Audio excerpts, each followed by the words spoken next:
Hello friends, good morning. स्वागत है एक बार फिर से आपके अपने चैनल VIIC में। और मैं अमित कुमार सोनी हार्दिक हार्दिक अभिनंदन करता हूं, स्वागत करता हूं। दोस्तों, चैनल पर नए हैं और जो फर्स्ट व्यूअर्स हैं, चैनल को सब्सक्राइब जरूर कर लें, शेयर करें वीडियो को, और पसंद आता है तो लाइक भी साथ साथ करते चलें। साथ ही साथ बेल आइकॉन पर भी प्रेस कर दें, जिससे कि आप लोगों को नोटिफिकेशन भी मिलता रहे। दोस्तों, आज हम बहुत ही महत्वपूर्ण टॉपिक पर बात करने वाले हैं और वो है डॉक्यूमेंट अपलोडेशन का। दोस्तों, जैसा कि जानते हैं कि नोटिफिकेशन जारी हो चुका है कि आदिम जाति कल्याण विभाग आज से यानी कि 5 जून 2021 से जो वर्ग 1 के लिए डॉक्यूमेंट अपलोड करना और साथ ही साथ चॉइस फिलिंग करने की प्रोसेस को स्टार्ट करने जा रहा है। तो काफी कंफ्यूजन है कि भाई अपलोडेशन कैसे किया जाएगा। हालांकि ये MP ऑनलाइन के माध्यम से किया जाना है, लेकिन फिर भी आप लोग जान लें कि अपलोडेशन की प्रोसेस क्या है, जिससे कि यदि आप सामने ऑनलाइन शॉप पर जाते हैं और वहां करवाते हैं तो किसी भी प्रकार की कोई प्रॉब्लम ना आए, किसी भी समस्या का सामना आपको ना करना पड़े। तो आइए दोस्तों, देखते हैं क्या है डॉक्यूमेंट अपलोडेशन की पूरी प्रोसेस स्टार्टिंग से। और दोस्तों, जो डॉक्यूमेंट अपलोडेशन की जो प्रोसेस होना है, चूंकि वह आज से स्टार्ट होना है वर्ग 1 के लिए, इसलिए हम DPI के माध्यम से इसको समझाने का प्रयास करेंगे, क्योंकि प्रोसेस एक ही है और जो अंदर जो भी कुछ उसमें दिया गया है और जो भी आप लोगों को फिल करना है वो बिल्कुल सेम है। तो देखिए दोस्तों, जैसा कि आप ये देख पा रहे हैं कि हमने गूगल को ओपन किया और वहां पर जब trc.mp ऑनलाइन को ऐड करते हैं तो हमारे सामने ये कुछ इस प्रकार का इंटरफेस आ जाता है, जिसमें लोक शिक्षण संचालनालय और आदिम जाति दोनों है। अब हम DPI को सिलेक्ट करते हैं और दोस्तों, जैसे ही सिलेक्ट करते हैं तो हमारे सामने ये उच्च माध्यमिक है ना, माध्यमिक और प्राथमिक, इस प्रकार से इंटरफेस सामने आता है। तो चूंकि उच्च माध्यमिक का करना है तो उच्च माध्यमिक पर हम क्लिक करते हैं। क्लिक करने के बाद में हमारे सामने एक और विंडो आती है और इसमें ऊपर की साइड में जो येलो कलर में दिया हुआ है कैंडिडेट लॉगिन, इसको हमको लॉगिन करना है, तभी हम इसके अंदर जा पाएंगे और उसके बाद में जो भी जानकारी मांगी है उसको फिल कर पाएंगे। तो चलिए दोस्तों, जैसे ही हम इस पर क्लिक करते हैं तो हमारे सामने यूजर लॉगिन की ये विंडो आ जाती है। अब देखिए दोस्तों, ये जब इसमें हम ओपन करते हैं यूजर लॉगिन को, तो इसमें आप लोगों को सिलेक्ट करना होता है। और सिलेक्ट चूंकि उच्च माध्यमिक से रिलेटेड है तो उच्च माध्यमिक को सिलेक्ट करेंगे। उसके बाद में यहाँ पर आप अपना उच्च माध्यमिक का वर्ग 1 का जो भी रोल नंबर है उसको फिल करेंगे। फिल करने के बाद में आपने इसके पहले जो पासवर्ड बनाया होगा, या तो आपको रिकॉल होगा या आपने कहीं नोट किया होगा, तो उस पासवर्ड को आप इसकी अगली विंडो में जहां पर कि एंटर पासवर्ड लिखा हुआ है वहां पर इसको ऐड करने के बाद नीचे की तरफ एक कैप्चा कोड है, उस कैप्चा कोड को फिल करते हैं। और उसके बाद हम जैसे ही लॉगिन करते हैं तो लॉगिन करने के बाद में हमारे सामने 2 विंडोज और आती हैं, जिसमें कि आप डायरेक्टेड और पब्लिक इंस्ट्रक्शन DPI का दिया हुआ है और दूसरी तरफ आदिम जाति का विभाग का दिया हुआ है।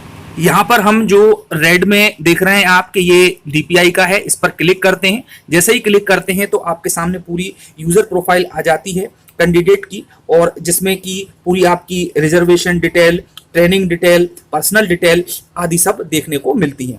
चलिए दोस्तों, उसके बाद अब हम इसके साइड में आप देख रहे हैं लेफ्ट हैंड की तरफ, जिसमें कि आपको व्हाइट कलर में लिखा हुआ व्यू प्रोफाइल ऑब्लिक होम, और उसके नीचे है प्रोविजनल सिलेक्शन लिस्ट। तो हम दोस्तों व्यू तो प्रोफाइल कर ही रहे हैं, तो प्रोविजनल सिलेक्शन लिस्ट पर हम क्लिक करते हैं। जैसे ही हम प्रोविजनल सिलेक्शन लिस्ट पर क्लिक करते हैं तो हमारे सामने पूरी डिटेल आ जाती है उसकी सिलेक्शन की, जिसमें रोल नंबर, रैंक, सब्जेक्ट वगैरह दिए हुए होते हैं। अब दोस्तों, अब हमको अगले पॉइंट पर जाना है और वो है डॉक्यूमेंट वेरिफिकेशन डिस्ट्रिक्ट। आप जिस डिस्ट्रिक्ट से भी संबंधित हैं, जहां पर भी आपको वेरिफिकेशन करवाने में आसानी होगी, तो आप उस डिस्ट्रिक्ट को सिलेक्ट कर सकते हैं। जैसे कि यहाँ पर ये डिस्ट्रिक्ट सिलेक्ट हुई है, और उसके बाद में दोस्तों जैसे ही आप डिस्ट्रिक्ट को सिलेक्ट कर लेंगे तो ये सेव का ऑप्शन है, उसको आप सेव कर दें। सेव करने के बाद में आपके सामने एक ये इस प्रकार से एक नोटिस आ जाता है, जिसमें दोस्तों ये होता है कि document verification district updated successfully. ठीक है, उसके बाद आप इसको ओके कर दें।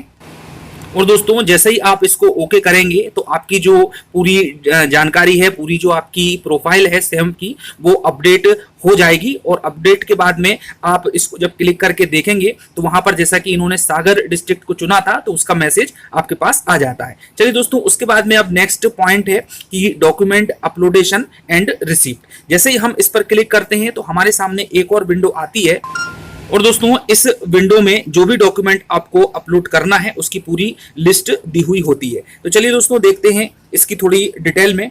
तो यहाँ पर आपको देख पा रहे हैं कि जहाँ पर रेड मार्क्स है तो वहाँ पर मैंडेटरी है, वो जानकारी आपको फिल बिल्कुल कंफर्म करना ही है। तो यहाँ पर सबसे पहला पॉइंट है डेट ऑफ बर्थ का। तो दोस्तों डेट ऑफ बर्थ में आप लोगों को सिलेक्ट करना है, और जब डेट ऑफ बर्थ में ऑप्शन आप सिलेक्ट करते हैं तो वहाँ पर आपके सामने 10th 12th इत्यादि की आती है। तो अब आप ये देख लें कि आपकी डेट ऑफ बर्थ किस मार्कशीट में दी हुई है। तो जनरली दोस्तों 10th में ये रहती है, तो 10th पर आप इसको क्लिक कर दें। उसके बाद में 10th पर आप जो क्लिक कर देंगे तो वहाँ पर सेट हो जाएगी, और उसके बाद में आप इसको चूज फाइल जो कि आपने स्कैन करवा कर रखे होंगे डॉक्यूमेंट, और वहाँ से उठा करके यहाँ पर चूज फाइल लें और उसके बाद इसको अपलोड कर दें। उसके बाद में आती है बीएड फाइनल ईयर की मार्कशीट, उसमें भी यही प्रोसेस करना है। फिर पोस्ट ग्रेजुएशन फाइनल ईयर की मार्कशीट चूंकि वर्ग 1 है और ये जो कैंडिडेट है इसका सब्जेक्ट हिंदी है, तो ये भी आपको फाइल से लेकर के इसको अपलोड करना है। और दोस्तों पीजी की जो मार्कशीट आपकी मास्टर डिग्री की हो सकती है, यदि आप आर्ट्स ग्रुप से हैं तो एमए की मार्कशीट रहेगी, यदि आप साइंस ग्रुप से हैं तो एमएससी की मार्कशीट रहेगी। चलिए दोस्तों उसके बाद अब हम नेक्स्ट पॉइंट पर आते हैं। अब जो हमारी नेक्स्ट पॉइंट है वो है कैटेगरी सर्टिफिकेट। ठीक है दोस्तों, कैटेगरी सर्टिफिकेट में आप किस कैटेगरी में आ रहे हैं, क्या आप एससी में आ रहे हैं, क्या आप एसटी में आ रहे हैं, क्या आप ओबीसी में आ रहे हैं, तो उससे संबंधित आप लोगों को उस कैटेगरी को सिलेक्ट करने के बाद में उसको अपलोड करना होगा। कैटेगरी में एससी एसटी ओबीसी का सर्टिफिकेट बहुत ही महत्वपूर्ण है, क्योंकि आपका जो सिलेक्शन है और आपको जो आयु सीमा वगैरह में छूट दी जाएगी वो उसी से संबंधित होगी। इसके बाद दोस्तों जो अगला पॉइंट्स है, अगला जो डॉक्यूमेंट है वो है दिव्यांग सैनिक सर्टिफिकेट का।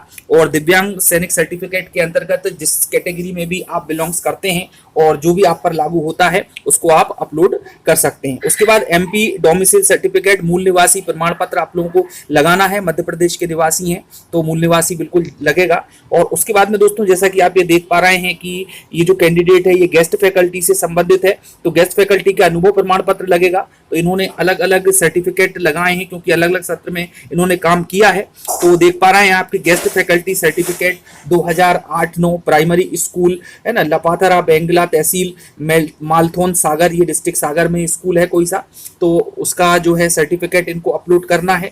उसके बाद में गेस्ट फैकल्टी सर्टिफिकेट में गवर्नमेंट प्राइमरी स्कूल, ये भी वहीं का ही है जिसको कि इनको अपलोड करना है।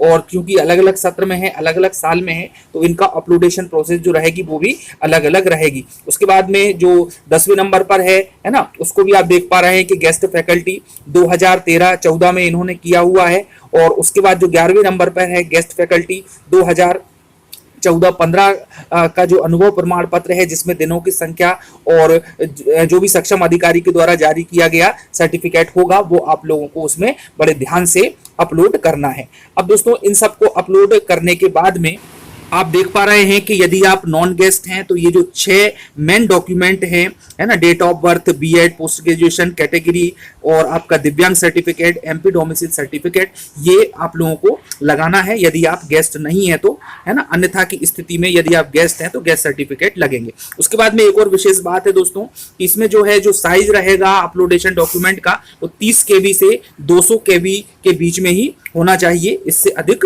नहीं होना चाहिए। अब दोस्तों एक महत्वपूर्ण इंस्ट्रक्शन है, इसके नीचे आप ये देख पा रहे हैं, वो भी मैं थोड़ा सा खास खास पॉइंट बता देता हूं। देखिए दोस्तों इस नोटिफिकेशन में है कि आपकी जो 10वीं और 12वीं की अंक सूची है, यदि इसमें से किसी में भी जन्म तिथि अंकित है तो आपको वही अपलोड करना है। उसके बाद में शैक्षणिक योग्यता में स्नातकोत्तर उत्तीर्ण की अंक सूची एवं शिक्षण प्रशिक्षण योग्यता बीएड उत्तीर्ण की अंक सूची अपलोड करना अनिवार्य है। और इसके अतिरिक्त यदि अभ्यर्थी आयु एवं आरक्षण से संबंधित कोई लाभ प्राप्त करना चाहता है तो उससे संबंधित वैध प्रमाण पत्र वो अनिवार्य रूप से लगाए और इस प्रकार से उनको अपलोड करे, तभी आप लोगों को आयु अथवा आरक्षण का लाभ इसमें मिल पाएगा, जैसा कि आप ये देख पा रहे हैं। अब दोस्तों इसमें एक कंडीशन है, यदि आप आरक्षण अथवा आयु से छूट संबंधी दस्तावेज अपलोड नहीं करते तो ऐसे कैंडिडेट जिन्होंने आवश्यक पात्रता अनारक्षित संवर्ग के समान प्राप्त कर रखी है उनका विवरण केवल अनारक्षित संवर्ग में ही हो सकेगा, यानी कि अनरिजर्व कैटेगरी में ही उनको मान्य किया जाएगा। और दोस्तों जब डॉक्यूमेंट अपलोडेशन कंप्लीट हो जाए तो आप प्रोसीड टू रजिस्ट्रेशन विंडो पर क्लिक कर दें। उसके बाद आता है पॉइंट चॉइस फिलिंग का। तो दोस्तों चॉइस फिलिंग के लिए मैं आप लोगों के लिए अलग से वीडियो बनाऊंगा। और दोस्तों जहां तक चॉइस फिलिंग का सवाल है तो आप देख लें कि आप जिस जिले से संबंधित हैं और आपके जो घर से आसपास पास में पड़ता है उसको आपको एक लिस्ट बना लें और उस लिस्ट के अनुसार ही आप जो है चॉइस फिलिंग में अपने प्रेफरेंस देते हुए उसको तैयार कर लें। तो चॉइस फिलिंग कैसे करना है ये आपको मिलेगा नेक्स्ट वीडियो में। तो आज के लिए इतना ही, मिलते हैं अगले वीडियो में। और भी कोई डाउट्स हो तो कमेंट्स बॉक्स के माध्यम से पूछ सकते हैं। धन्यवाद, जय हिंद। चैनल को सब्सक्राइब जरूर कर लें, शेयर करें वीडियो को। जय हिंद।